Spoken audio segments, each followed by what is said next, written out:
Um, Assalamu alaikum. Good morning, viewers. I'm Husseina Jibril, the founder of Style and Stitches, which is a fashion house for bespoke and as well as ready to wear. I'm based in Abuja, but we deliver worldwide. So today I'll be discussing Ramadan.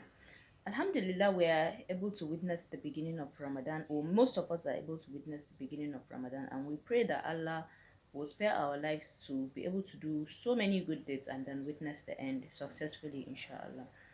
So, normally, some people get the privilege of taking their annual leave during Ramadan, especially those that do the 9 to 5 work and squarely face the ibadah, while some people are not so privileged to do that, maybe due to the nature of their work or due to the nature of their business. And there's nothing wrong with that. As long as you're able to manage your time effectively, you'll be able to achieve so much more, sometimes even more than those that are on leave. So it's all about you individually. So most times we enter Ramadan without any concrete plan of what we intend to achieve. Personally, I'm guilty of that. So last year I was able to attend a business coach on business growth strategy by Trisha Biz, and later I attended some courses online on Instagram, and I noticed the trend of planning for your business, actionable steps, what you need to do from your annual goal to your monthly goal to your weekly goal and to your daily goal. So what I'm about to say is not really something new. I'm sure lots of people do that, but I don't, and I'm sure I have people like me that don't. So I'm just going to state what I think should be, so that we'll get the ultimate goal of getting so many good deeds in our record, inshallah. So what what I would suggest is you get a book, and then you write out all the good deeds that you intend to achieve during the month of Ramadan, like recitation of the Holy Quran. It depends if you are able, if you have already completed the Holy Quran, then you can start all over, because Ramadan is the month of Quran, so you are expected to read more, to read the Quran, to listen to the tafsir of the Quran and then its applicability. It really is wonderful. So when you write down all those things that you need to achieve during the month, then you break it down into actionable steps. Like an example is the reading of the Holy Quran. Sorry. If you if you intend to finish the Holy Quran within the month of Ramadan, that's 20 or 30, 29 or 30 days, then what you need to do is you break it down into daily how you are going to read it. And then you can decide to say, okay, even the daily, how am I going to achieve it? Because if you just leave it to, okay, daily I'm going to read this, it might be a little bit cumbersome. So you need to break it down into, okay, smaller steps of how you intend to achieve that. You can decide to plan around, like me, what I think, especially for ladies, they should plan around maybe like 25 days as against 29 days or 30 when it comes to Quran, if because of the monthly flow.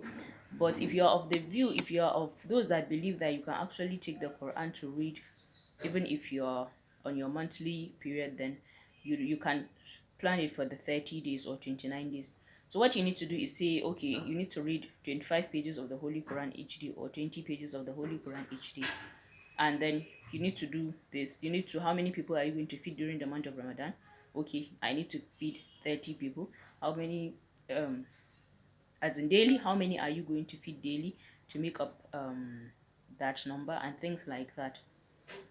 Then you dedicate a page on the notebook, dedicate each page to a day in Ramadan. Let me show you.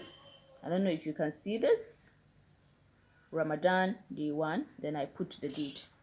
And that's how you do for all the days till the 30, 29 or 30th. Then what you do with this is you sit down, you at the end of the day, like an hour before you retire to bed, you sit down and you account for all the things that you are able to do. As you are doing it, you are keeping record, especially with the zikr, you are keeping record of how many you've done the istighfar and things like that, so you'll be able to achieve your goal. This is something very personal. It's nothing to show anybody, so there's nothing like the fear of Ria coming into the whole thing. No, this is a book that you keep. It's for you alone. It's not for any other person to go through. It's just to keep you on your toes. And then when you start, like most times when you notice towards the middle of the Ramadan, your momentum starts going down, you can just pick up the book, look at what you've done so far, and then it will boost your morale to keep going. And the simple fact that you are writing it down, you will not want to come like a day and then you just not write anything because you've not done anything. Even you yourself, you will not feel good. So at least it motivates you to do more, and because you know that you have a goal that you want to achieve. Okay, I need to, this day I need to do this, I need to do that. So it will really make you to work harder to achieve your goal. So it's nothing that you intend to share or anything. It's just your own personal motivator, because good deeds in Ramadan, it's not something that you can get an accountability partner, so to say, because if once you bring in another person to, like, you're checking each other, before you know it, you start doing things so that the other person will say you're really doing well. Not, so it's really it is a bit tricky. So the best is just to do it between you and your book. And then also, hopefully after Ramadan you can just sit down and look at it, and then most likely it will motivate you to keep on doing it. Especially the book, every day you just sit down and just try to judge yourself.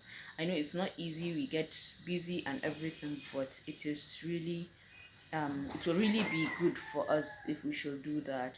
So I wish all of us blessed Ramadan. May Allah give us the ability to do so much more. Thank you very much and have a sorry.